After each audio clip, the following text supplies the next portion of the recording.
I remember I was playing a game with my 9-year-old son, John Leslie, and I beat him 10 straight games in a game called Connect 4.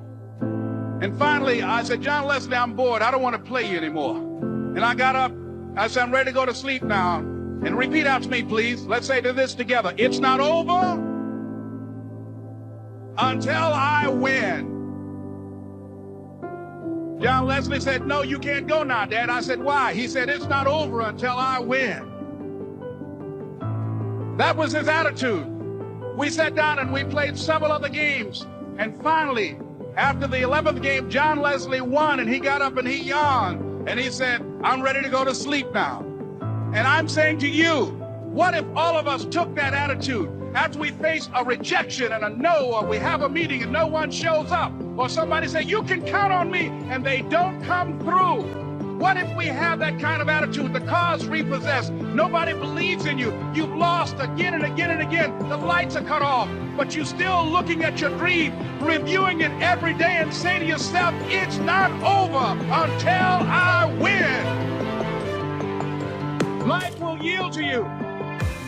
Now here's the next step. Repeat after me, please. It's possible. I can live my dream. It's necessary. I work on myself. Surround myself with winners. Become creative. It's me. I've got to make it happen. It's not over until I win. The next thing that's important to know, yes, it's possible that you can choose your future and direct the course of your life as you run toward your dream. It's necessary that you have goals, that you write those goals down, that you plan, that you think constantly of how you can begin to improve what it is that you're doing. If it's your presentations, if it's your recruiting skills, whatever that is, it's also necessary that you look for ways to always find a way to pull it out when everybody else thinks that you are defeated. That you've got to take personal responsibility to know that in order to become successful, you've got to make it your personal business to do it. But the next thing, ladies and gentlemen, I want to share with you that some of you already know that it's hard. It's not easy. It's hard changing your life. It was hard when just over 3 years ago in the Penobscot building in Detroit, Michigan, where I was operating my business, and I fell on some hard times, and I was sleeping in my office. It was hard coming into the lobby, and the security said, excuse me, Mr. Brown, can we see you for a moment? And I said, yes. And I walked up to the counter, and he gave me an envelope. And he said, would you mind reading it here? And I opened the envelope, and the envelope was from management that said, this is an office tower. It's not a hotel. Please do not sleep in your office. And I said, excuse me, sir. I said, I just work long hours in creating my business. I'm an entrepreneur. And right now, things are bad for me. But they're not going to be this way always. And I just asked for the opportunity to continue to operate like I'm doing. I'm not trying to make this my home. And it was hard coming through the lobby. And sometimes they would laugh. There's a guy talking about becoming successful. And look at him. He's bathing in the bathroom upstairs on the 21st floor. He sleeps on the floor. Him and 2 other dreamers up there.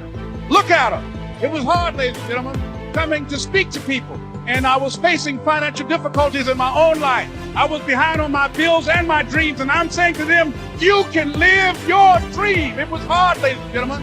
It was very difficult to pick myself up each day believing that I could do it. There were times that I doubted myself. I said, God, why is this happening to me? I'm just trying to take care of my children and my mother. I'm not trying to steal or rob from anybody. Why did this have to happen to me? It was very hard. And here's what I want to say to you.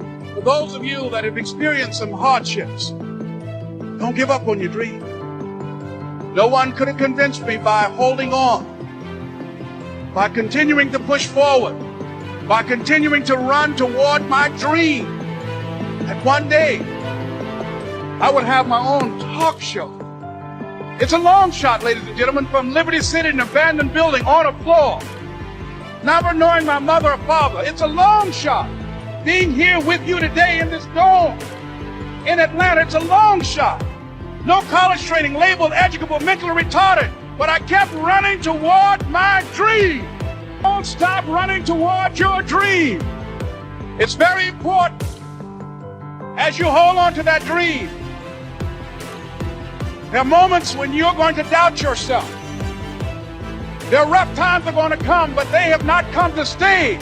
They have come to pass. It's very important for you to know that. Don't say I'm having a bad day. Say I'm having a character building day. It's very important for you to believe that you are the one to make this happen. I remember this high school teacher, Mr. Leroy Washington, at the end of school one June, it was just a few days before we were supposed to leave. And I just got my report card. And it indicated that I'd failed history and I failed English. And I would have to go to summer school. And I was feeling within myself that I was a failure, that I'm slower than most people at getting paperwork. And I was feeling down on myself and very negative. And Mr. Washington was giving a speech to the graduating seniors, and I was in 11th grade.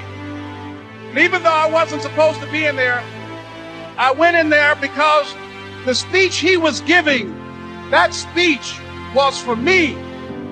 And as he talked, my heart began to beat fast. Tears began to run by my eyes, and I was in the back just listening to him because he said, and he was a very dramatic man. I still talk to him to this day. He said, as graduating seniors of Booker T. Washington High School, I want you to know that you're blessed and highly favored, and that as you go toward the future, begin to know that you have greatness within you. And if just one of you here begin to envision yourselves as being blessed and highly favored to reach your goals, if just one of you capture the essence of what that means, that you have greatness within you and a responsibility to manifest that greatness, that you can make your parents proud, you can make your school proud, you can touch millions of people's lives, and the world will never be the same again because you came this way. And the students gave him a rousing standing ovation. I said, Mr. Washington? He said, what do you want now? I said,